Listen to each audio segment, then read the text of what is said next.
Hello, this is Tom Ferrario here, and I'd just like to speak a little bit about the drone situation right now we're all dealing with in our skies, and I would just like to give you a little heads up on my own belief of what's going on and what is actually happening right now in our skies.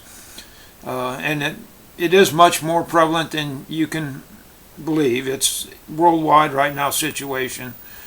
But there are three sources basically for all this activity, and one is the general public are flying drones right now as never before, and I believe with all this activity it's kind of a copycat situation, or anybody who's got a drone is putting it up in the air right now.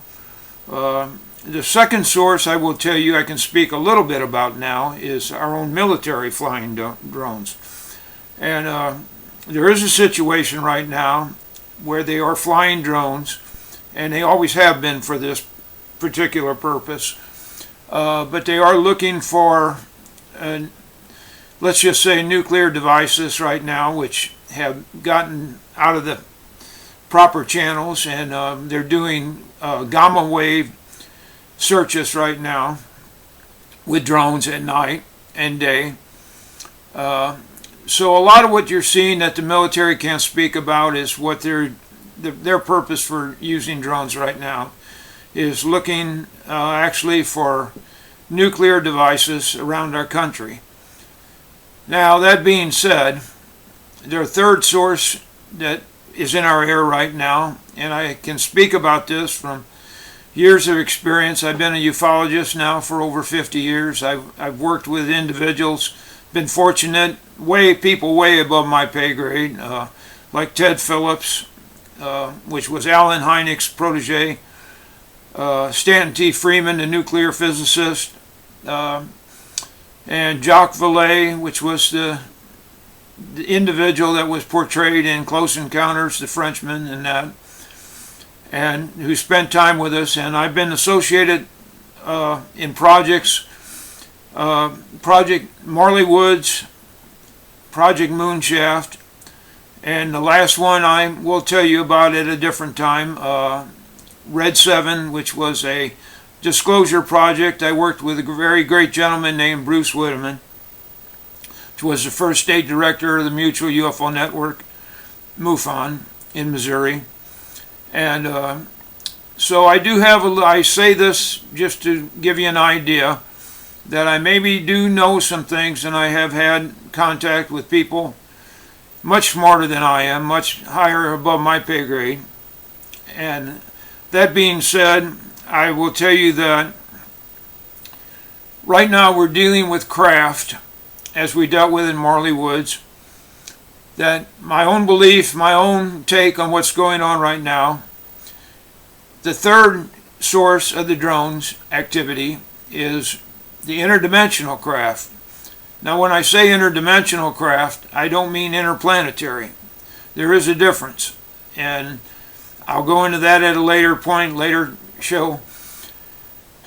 But the interdimensional crafts have the ability to cross over the interdimensional boundaries with great ease, and they come and go. Now, some of the abilities that you're hearing on the news about the so-called drones, especially the ones that are being seen flying in overhead for several hours, in fact up to 7 and 8 hours in some instances, reported by authorities, I will tell you, police, Air Force people.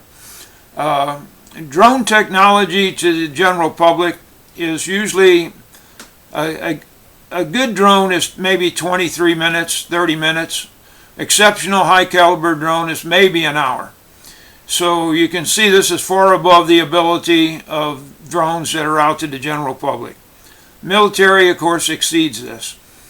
Now, some of the reports you're getting of these drones blinking out at will, and I don't mean just turning the lights off, I mean they're there 1 minute, they're gone. That again is the capability of the interdimensional craft that come through and monitor our drone activity, and that's basically a lot of why they're here in such great numbers right now. It's not the only reason, but one I can speak about right now. They're monitoring our activity, especially our monitoring the nuclear end of this scale, which UAPs, UFOs have been known through history to monitor our nuclear capabilities. So what you're seeing now is the interdimensional craft actually coming through monitoring us at a high peak right now, I will tell you. And one of the other things you've heard about on the news, not reported as often, but it is the transmedium ability of these drones. Now, when I say transmedium, that means they're seeing some of these craft go in and out of the water. And currently, we have no drones that the public can access to do this. Our military is working on drones that can go transmedium in water and out, but currently they don't have much success with that. So you are hearing that there again another capability of interdimensional craft. They've been noted, the UAPs, the Air Force film that was released, Navy films of craft going in and out of the water is another source of this. So when they go transmedium, that's a capability again that our craft doesn't have. Now, people always ask me, they say, where do these craft, interdimensional craft, come from? I will tell you that they are run by an intelligence that is interdimensional beings. And when I say that, you have to actually realize, and most people don't ever think in terms of this, but we ourselves are interdimensional beings that are here without the capability of going interdimensional, and it was made that way, believe me, for a good purpose. What comes here in the interdimensional craft doesn't have the authority to be here on this side. That's why they don't hang around very long, and when they do, it's because they were invited. So what I'd just like to let you know that the true nature of the drones you're dealing with now in the sky is much more complicated, much more complex event than the media will let you know. And the excuse that these things are all individuals out flying their personal drones and the military searching for nuclear devices and components is not the whole story.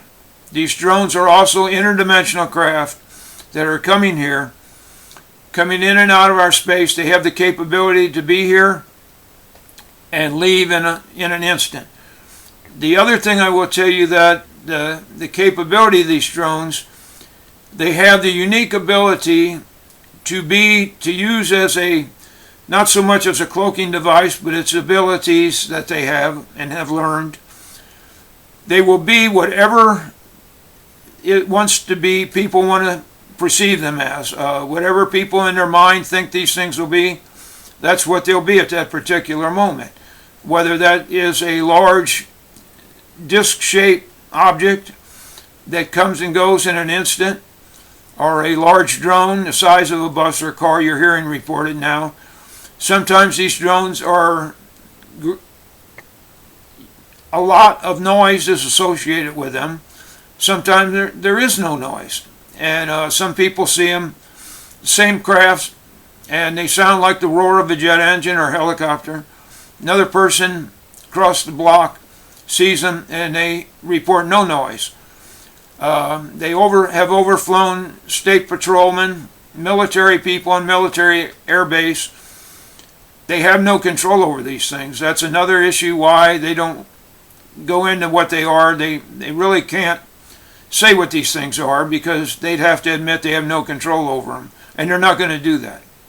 And I will tell you from years of experience, like I said, over 50 years of dealing with UAPs, UFOs, I will tell you that these things come and go at their own will for their own purpose. And sometimes, it's asked, why do they do this? What is the purpose? Sometimes I really believe that generating just great fear and is one of their motivation in this, and our well-being is not their motivation. So just know that there's other things coming across the dimensional boundaries right now, that a lot of the drone reports you see won't ever address this.